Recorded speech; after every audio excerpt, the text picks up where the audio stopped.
이제 지난 시간에 사도 야고보의 순교를 보면서 오늘날 이 세상에 사는 우리 그리스도인들에게도 언제든지 내가 원하지 않은 문제와 고통스러운 일이 일어날 수 있다는 것을 우리는 말씀을 통해서 보게 되었습니다.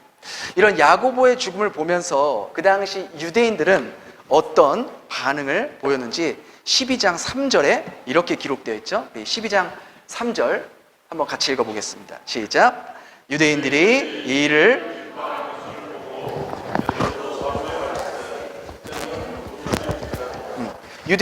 야고보가 죽은 것을 보고 유대인들이 어떻게 했다 그래요? 기뻐했대요. 이 모습을 통해서 우리가 알 수 있는 것은 예나 지금이나 진리와는 전혀 상관없이 군중의 여론에 의해서 정치를 하는 사람들의 전형적인 모습을 우리가 볼 수 있습니다.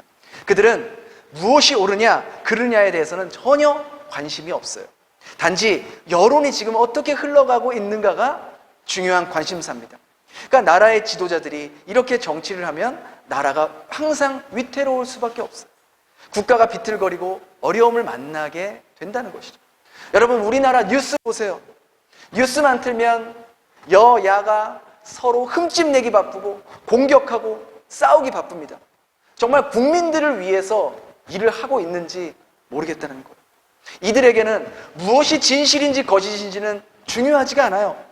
자신들의 정치적인 권력을 지키기 위해서 나와 같은 편이면 거짓말도 감싸줄 수 있고요, 범죄도 함께 은폐할 수 있고요, 더 이상 감출 수 없으면 오히려 뻔뻔하게 그런 거 다 누구나 하는 행동 아닙니까? 하고 적반하장의 모습을 우리는 너무나도 쉽게 볼 수 있다는 것이죠. 반면에 나와 다른 의견을 내면 그것이 사실인지 진실인지 거짓인지는 상관이 없어요. 그저 입을 틀어막고 짓밟으려고 하는 모습이 오늘날 우리나라의 모습이라는 것이죠. 근데 이게 비단 정치인들의 모습일 뿐만 아니라 사람이 가지고 있는 죄성에서 비롯된 모습이에요. 저와 여러분도 얼마든지 진리인지 거짓인지는 상관없이 진영 논리에 빠져서 그냥 내 편이면 무조건 다 감싸주고 내 편이 아니면 무조건 매도하는 그러한 모습을 보일 수가 있는 게 우리 인간의 모습이라는 것이죠. 그래서 우리는 이런 어리석은 모습이 되지 않기 위해서 늘 주님의 말씀을 우리 앞에 두고 우리의 모습을 성찰하고 돌아볼 수 있어야 한다는 것입니다. 헤롯 왕이 그랬어요. 헤롯 왕은 자신의 진실과는 상관없이, 진리와는 상관없이 무고한 사람들을 죽이고 이 백성들이 원하는 것을 해줌으로써 자기의 권력을 더 지키려고, 왕권을 지키려고 혈안이 나 있던 것이죠.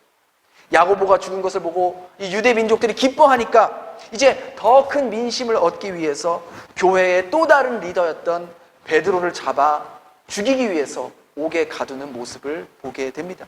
우리 12장 4절 한번 같이 읽어볼까요? 시작. 잡음에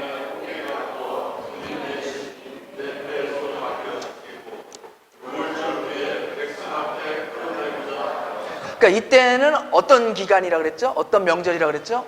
유월절이었어요. 무교절 기간이었어요. 원래 예루살렘의 인구는요 대략 5만에서 6만 명 정도밖에 되지 않았다고 합니다. 근데 이 유월절 기간만 되면 약 열흘의 기간 동안에 최소 전국 각지, 이스라엘 각지에서 또 전 세계 각지에서 유대인들이 이 예루살렘으로 몰려오는데 최소 50만 명, 그러니까 10배가 늘어나는 거예요. 최대 많게는 100만에서 200만 명까지 이 기간에 몰려드는 시기가 바로 이 유월절 기간인 거예요. 그래서 이 권력자들에게는요 이 기간이 민심의 마음을 사로잡을 수 있는 절호의 기회가 될 수도 있고요, 반대로 민심이 폭발해서 폭동을 일으키고 밀란을 일으킬 수 있는 가장 큰 위기의 시기가 될 수도 있는 기간이 바로 이 유월절 기간인 거예요. 그래서 예수님이 붙잡혔을 때도 어떤 기간이었어요? 바로 이 유월절 기간이었어요. 이 유월절이었는데 빌라도가 예수님을 신문한 후에 예수님이 죄가 없는 걸 발견했잖아요. 그래서 풀어주려고 했는데 이 성난 민심 때문에 그들의 요구를 들어주지 않으면 이들이 폭동을 일으키고 밀란을 일으킬까 봐 아무 죄 없는 예수님을 십자가형에 넘기는 인류 최악의 선택을 그는 하게 된다는 것이죠. 헤롯이 지금 그와 같이 베드로를 죽이려고 감옥에 잠시 가두어둡니다. 이 유대인들의 관습에는 유월절 기간에는 사람을 죽이지 않는 관습을 이 헤롯이 너무나 잘 알고 있었기 때문에 유월절이 끝나자마자 이 베드로를 죽이려고 감옥에 가두었던 것이죠. 헤롯은요, 이 베드로가 누구인지 너무나 잘 알고 있었어요. 이 베드로가 얼마 전에도 유대인 이 종교 지도자들이 감옥에 넣었는데 그들이 봤을 때는 탈옥을 한 거죠. 원래는 이제 주의 사자가 베드로를 이제 건져내줬는데 헤롯은 어찌됐든 간에 이 베드로가 한번 탈옥한 경험이 있기 때문에 어떻게 해서든지 탈옥하지 못하도록 오른쪽에 군인 한 명, 왼쪽에 군인 한 명 이렇게 포송줄로 이렇게 묶어놓고 이렇게 묶어두는 거예요. 요즘 우리가 범죄자들도 막 도주를 막기 위해서 수갑, 한쪽에는 범죄자 수갑, 한쪽에는 경찰 수갑해서 못 도망가게 하는 것처럼 그것도 모자라서 양쪽 손에 이렇게 해두고 또 감옥 문 밖에서 2명이 베드로를 지켜보고 있는 거예요. 그러니까 총 4명이 한 조가 돼서 이 베드로를 이렇게 감시하고 있는 것이죠. 그것도 6시간씩 교대로 무려 이 한 사람을 지키기 위해서 16명이 4조로 나누어서 베드로를 지금 감시하고 있었던 것이죠. 그 당시 베드로가 갇혀 있었던 감옥은 이 헤롯 궁전 안에 있는 감옥이었는데 아주 깊숙한, 정말 저 깊숙한 곳에 만들어진 감옥이에요. 그래서 다른 제자들이 와서 베드로를 탈출시킬 수도 없고 베드로 스스로도 절대로 탈옥할 수 없는 그런 곳에 갇혀 있던 것이 베드로였던 것이죠. 그런 곳에 오늘 어떤 일이 일어났냐? 우리 12장 7절 한번 같이 읽겠습니다. 시작. 호련히 주의 사자가 옥중에 광채가 빛나며 급히 일어나라 하니 쇠사슬이 그 손에. 그러니까 우리 지금 7절 맨 앞에 우리말 성경에 호련이라는 단어가 나왔는데 이 단어의 뜻이 무엇입니까? 전혀 생각지 못한 그런 사이에 갑자기 어떤 일이 일어났을 때 호련이라는 단어를 씁니다. 근데 이 호련이라는 단어를 이 원어와 가장 가깝게 의미를 번역한다면 이렇게 되는 거예요. 자, 이제부터 봐라. 무슨 일이 일어날지 하면서 그 다음 내용이 나오는 거예요.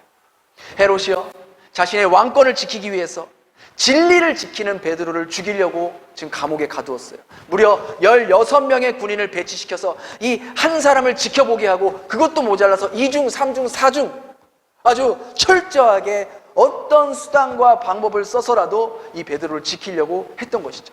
근데 그 상황에서 성경이 뭐라고 합니까? 봐라! 이제부터 무슨 일이 일어나게 될지.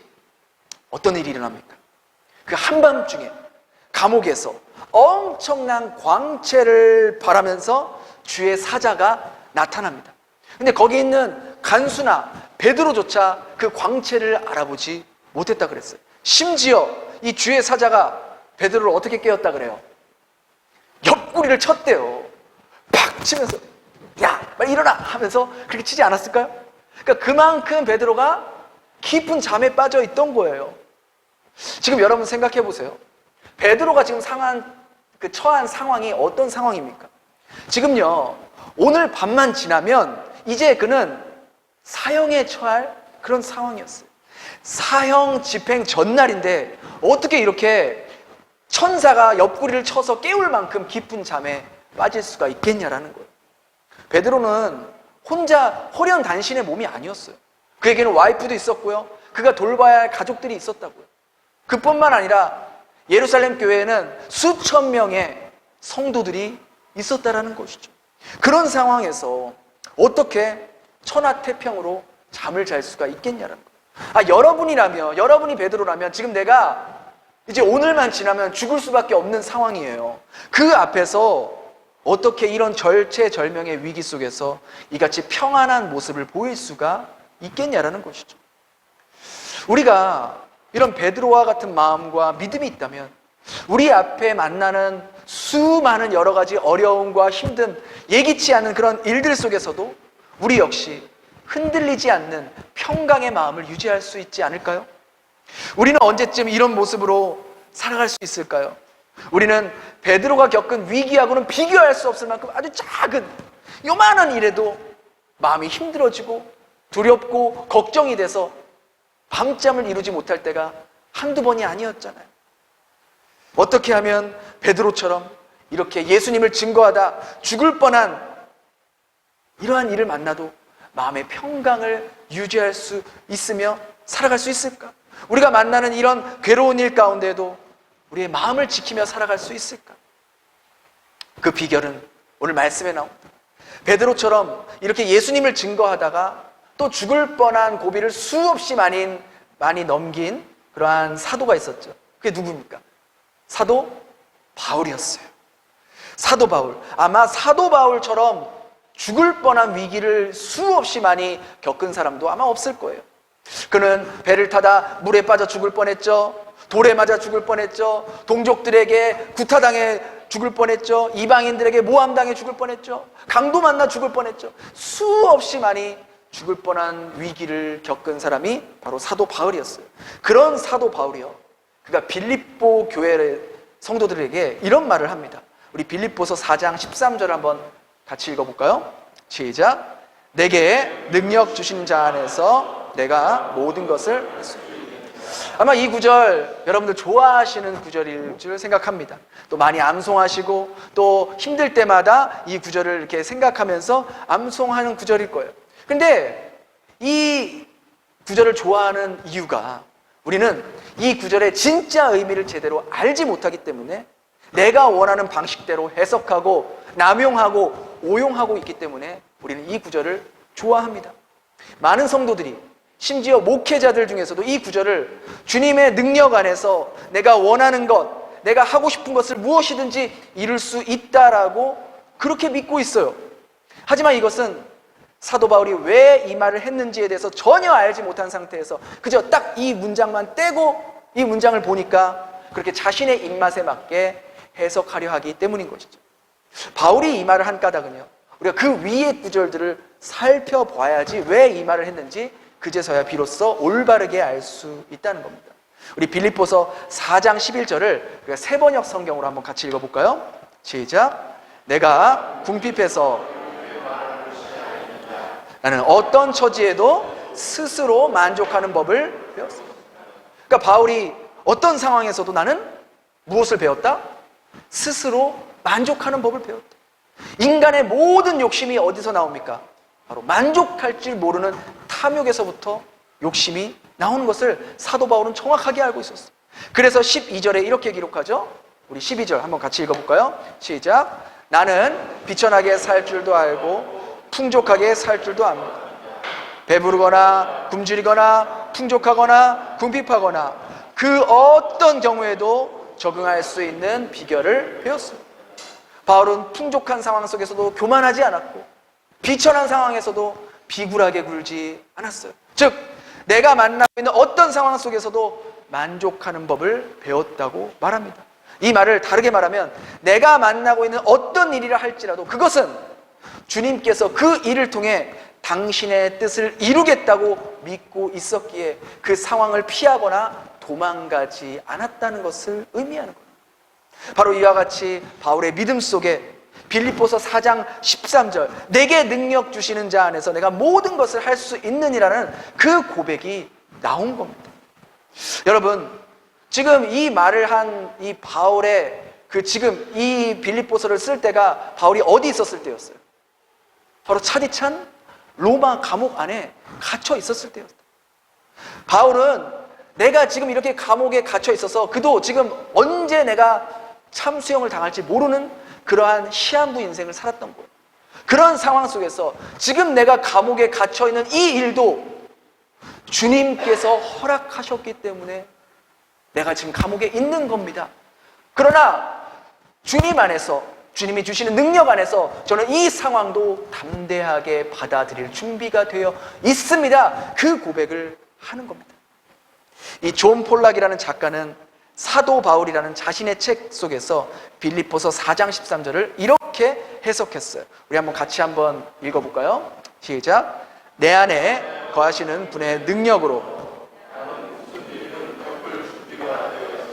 네, 이것이 정말로 빌립보서 4장 13절의 참된 의미라는 거예요. 정말 가까운 그 사도 바울의 마음을 정말 가깝게 해석한 그러한 내용이라는 거예요. 바울은 나의 능력으로는 불가능하지만 내 안에 계신 주님의 능력 속에서 나에게 어떤 상황이 오더라도 그 상황을 받아들일 준비가 되어 있음을 고백했던 내용이 바로 빌립보서 4장 13절의 본 뜻이라는 거예요. 이것을 알고 있었던 사도 바울은 내가 겪었던 수많은 죽음의 위협과 두려움 속에서 그러한 일조차 그 일을 통해서 하나님의 뜻을 이룰 수 있다는 것을 자신은 삶을 통해서 배웠고 경험했기에 그는 어떤 상황이 와도 어떤 어려운 일이 닥쳐와도 그 일을 의연히 받아들일 수 있었고, 그런 사도 바울을 하나님께서는 들어 쓰셔서 로마 전체를 뒤집어 놓는 주님의 증인으로 사용하셨던 것. 오늘 본문에 나온 베드로 역시 그런 관점에서 볼 때 결코 다르지 않습니다. 이미 사도행전 우리가 앞에서 본 것 같이 베드로 역시 바울과 같이 복음을 전하다가 예수님이 살아났다, 예수님이 부활하셨다, 예수님이 메시아다 라고 주님의 증인으로 살다가 이 제사장들에게 살해 위협을 당했어요. 너 다시 한 번만 예수의 옛자만 꺼내봐, 그 자신이 죽여버릴 거야 라는 위협을 받았어요. 그러나 베드로가 뭐라고 대답합니까? 내가 보고 들은 것을 말하지 않을 수 없다. 너희 말을 듣는 것이 옳으냐, 하나님 말이 듣는 것이 옳으냐, 너희들이 판단해봐라 하면서 자신을 죽이려고 하는 그 종교 지도자들 앞에서 두려워하지 않고 담대하게 복음을 전했던 거예요. 그가 그렇게 할 수 있었던 것도 내 안에 거하시는 그분의 능력 안에서 내가 어떤 상황을 만나든 어떤 일이든 제가 견뎌낼 준비가 되어 있습니다 라는 그 믿음을 가지고 있었기에 오늘 본문의 베드로 역시 이제 이 밤이 지나면은 자신의 목숨이 헤롯 왕과 유대인들이 기뻐하는, 그런 유대인들이 원하는 그러한 참수형을 당한 것을 알매도 불구하고 그는 그 일 역시도 하나님의 큰 뜻 가운데에 하나님의 역사가 일어날 것을 인정하면서 받아들였기에 사형 전날 밤에도 평강의 밤을 맞이할 수 있었던 것이죠. 베드로가 감옥 안에서 하나님, 저 좀 여기서 꺼내주세요. 저 좀 여기서 나가게 해주세요. 지난번 천사가 저를 이 감옥에서 나가게 했던 것처럼 이번에도 좀 나가게 해주세요. 저 내일이면 죽어요. 하나님 알잖아요. 저 좀 살려주세요. 이렇게 기도했을까요? 저는 그렇게 기도하지 않았다고 봐요. 하나님, 주를 위해서 이렇게 쇠사슬에 매일 수 있게 해주심도 감사드립니다. 살든지 죽든지 주님께 맡깁니다. 제 생명 주님 손에 있습니다. 제 가족도, 제 교회도, 예루살렘 교회도 다 주님 손에 있습니다. 그러니 저는 아무것도 염려하거나 걱정하지 않습니다. 모든 것이 주의 뜻대로 이루어지길 바랍니다. 이렇게 기도하지 않았을까요? 이런 모습이 오늘을 살아가는 저와 여러분들이 품어야 할 마음이 아닐까요? 내가 원하는 것을 이루기 위해서 그저 주문처럼 빌립보서 4장 13절 내게 능력 주시는 자 안에서 내가 모든 것을 할 수 있다, 그렇게 외우고 읊조리는 게 아니라 우리가 인생을 살면서 내가 원하든 원치 않든 어떤 상황 가운데서도 그 일이 주님의 허락하심이 있었기 때문에 일어났음을 믿고 그 상황을 피하려 하거나 도망치려 하는 것이 아니라 주님께서 바로 그 일을 통해서 하시고자 하는 일이 있기 때문임을 믿으며, 지금은 당장은 알 수 없지만 영원하시고 측량할 수 없는 그 구원의 계획과 하나님 나라를 이뤄가심을 믿고 그 상황을 겸허히 받아들여야 한다는 것이죠.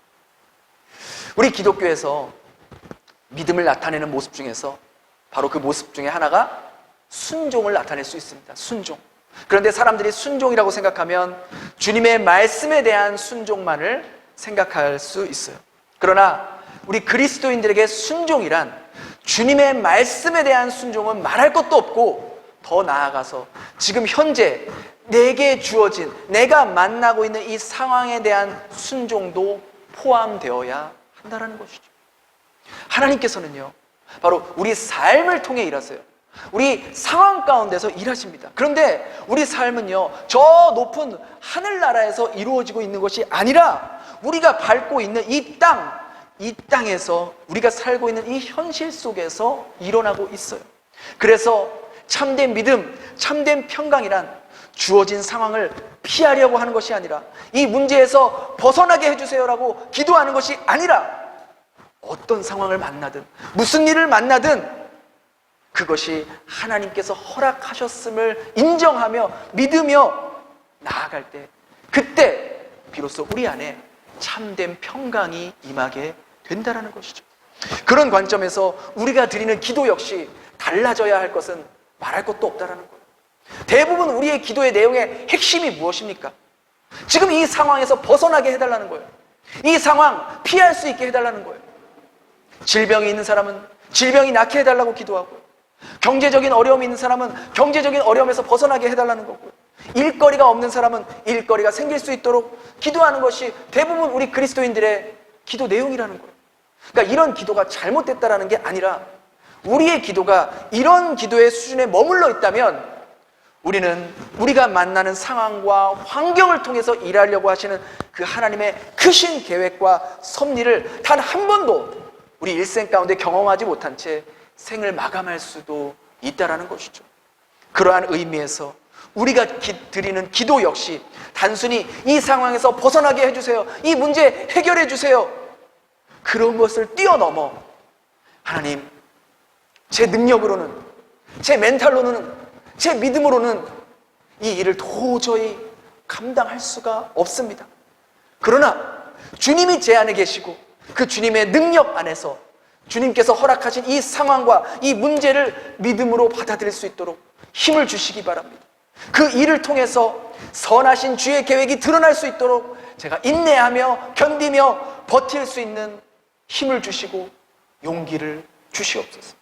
제가 힘들다고, 괴롭다고, 어렵다고 포기하거나 내려놓고 싶은 생각이 들 때마다 다시 한번 죽음의 십자가를 짊어지고 간 그 예수님을 바라보면서 그 죽음의 십자가를 부활의 십자가로 승화시킨 전능하신 하나님을 바라볼 수 있도록 주님 도와주세요 라고 기도할 수 있어야 한다는 것이죠. 우리는 지난주에 하나님의 주권에 대해서 생각해 보았습니다. 하나님이 똑같은 교회 리더인 야고보가 죽을 때는 살려주시지 않으시고 왜 베드로는 죽음 직전에서 이렇게 살려주셨을까? 이렇게 베드로를 구체적으로 살릴 수 있는 분이라면 얼마든지 야고보도 살릴 수 있는 분임에도 왜 야고보가 죽었을 때는 하나님은 아무런 리액션을 취하지 않으셨는지. 그런데 이와 유사한 일들이 오늘날 우리에게도 얼마나 많이 일어나고 있는지 몰라요. 얼마든지 하나님께서 그때 그 일에 개입하셔서 막을 수도 있음에도 불구하고 분명 그 일에 하나님께서 개입하셨다면, 그 일이 일어나지 않게 한 번만 하나님이 막으셨다면 수많은 인명피해를 막을 수 있었을 텐데, 무고한 사람들의 생명을 지킬 수 있었을 텐데 하나님은 왜 그 일이 일어났을 때 눈을 감고 계시고 아무런 리액션을 취하지 않으시고 왜 천사를 보내주지 않으셨을까? 그러나 이것은 전적인 하나님의 주권이라는 거예요. 하나님은 어쩌면 초대교회 사도 중에 첫 번째 순교자로 야고보의 생명을 원하셨는지도 모르겠어요. 그것을 우리가 판단할 수가 없죠. 이 세상을 만드시고 당신의 가장 선한 뜻 가운데서 이 세상을 역사하고 계신 하나님에게 피조물인 우리가 왜 하나님은 이딴 식으로 세상을 운영하세요? 이게 뭐예요? 하나님, 사람이 날마다 죽어가잖아요. 왜 곳곳에 아직도 전쟁이 끊이지 않고 왜 입에 담기조차 힘든 폐륜적인 범죄가 날마다 뉴스에서 홍수처럼 쏟아져 나옵니까? 하나님, 이게 뭡니까?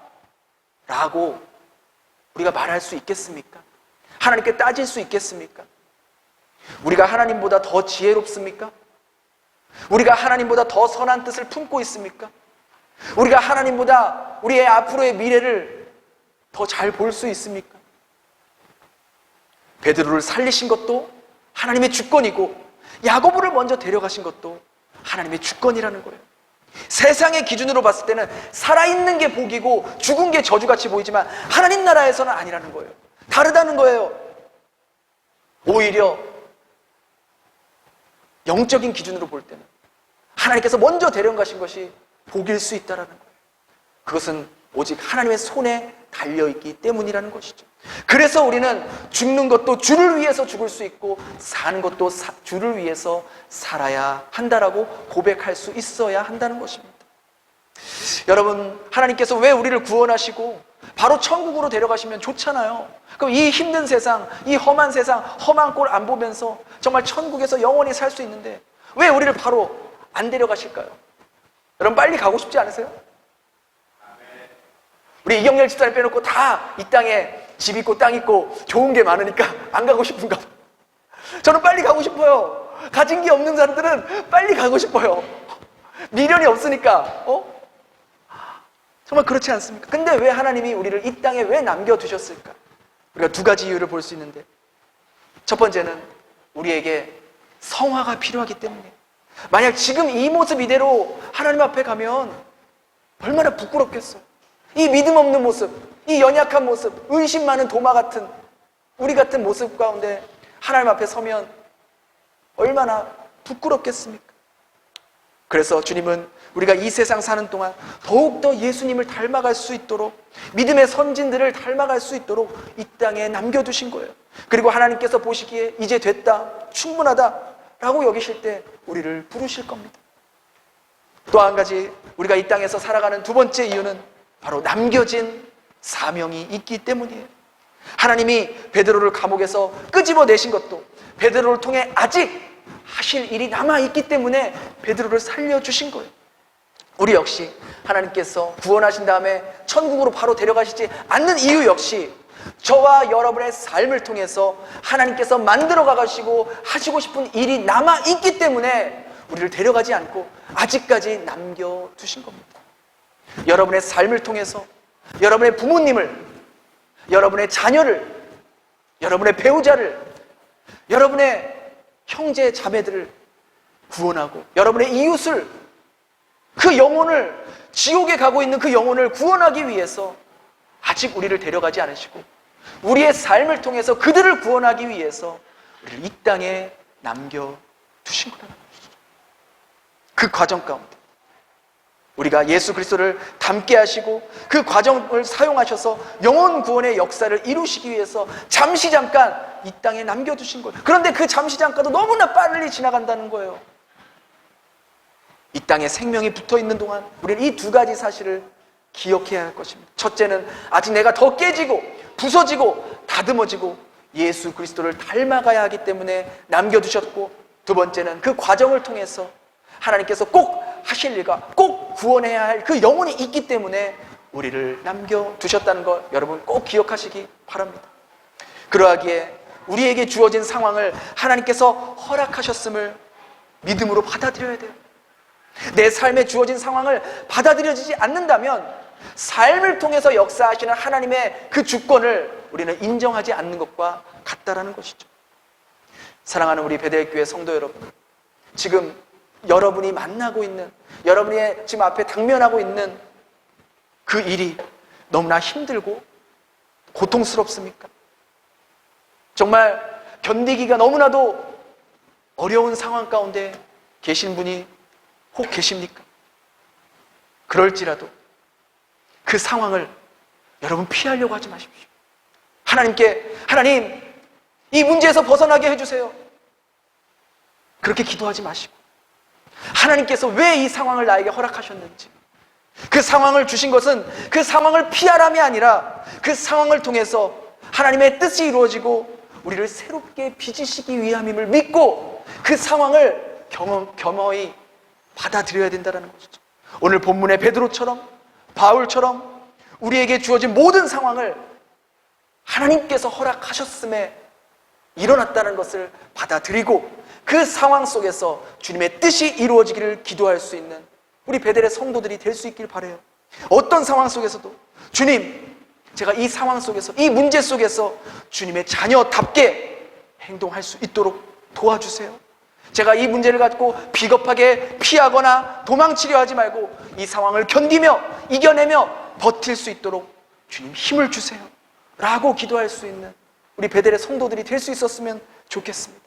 그때부터 하나님은요, 바로 그 시점부터 우리에게 말할 수 없는, 세상은 줄 수 없는, 세상의 돈으로나 직장으로나 권력으로나 그 어떤 것으로도 줄 수 없는 하나님의 참된 평강이, 하늘로부터 임하는 그 참된 평강이 우리에게 임하게 될 것이고 우리의 삶을 통해서 우리가 생각지도 못한, 우리가 상상하지도 못한 놀라운 뜻과 계획을 펼쳐 나가실 것입니다. 그렇게 하나님께서 역사하시고 만들어 가시는 우리 모두의 삶이 될 수 있기를 예수님 이름으로 축원합니다. 기도하겠습니다. 하나님 감사합니다. 오늘 말씀을 통해 저희들에게 주어진 상황과 환경을 받아들이며 믿음으로 주님께서 일하심을 바라볼 수 있게 하시니 감사합니다. 베드로와 같이, 바울과 같이 내게 능력 주시는 자 안에서 내가 모든 것을 할 수 있다라고 고백했던 것처럼 주님이 주시는 능력 안에서 내게 벌어지는 모든 상황을 견디고 버틸 수 있도록 해주시고, 그 상황과 환경을 통해서 계획하고자 하시는 그 일들이 이루어질 수 있도록 저희들 삶 가운데 역사하여 주시옵소서. 부족하고 연약한 저희들을 이 땅에 남겨두신 이유는 더욱더 예수님의 성품을 닮아 주님의 장성한 분량까지 자라날 수 있도록 하기 위함임을 깨닫고, 날마다 나를 쳐서 주님을 닮아가는 일에 힘쓰는 저희들이 되게 하여 주시옵소서. 저희들을 통해 구원해야 할 영혼이 있다면, 하나님께서 계획하신 일이 있다면, 주님, 저희들이 그 주어진 상황을 피하지 않고 말씀에 순종하여 한 영혼이라도 더 저희들의 삶을 통해 구원받고 하나님의 자녀가 되는 하나님의 통로로서 살아가게 하여 주시옵소서. 그 일을 위해 우리의 물질도 사용하고 우리의 시간도 사용하고 우리의 건강과 재능도 사용할 수 있는 저희의 삶이 되게 하여 주시옵소서. 그렇게 저희 가운데 역사하실 주님을 기대하오며 예수님 이름으로 기도드렸습니다. 아멘.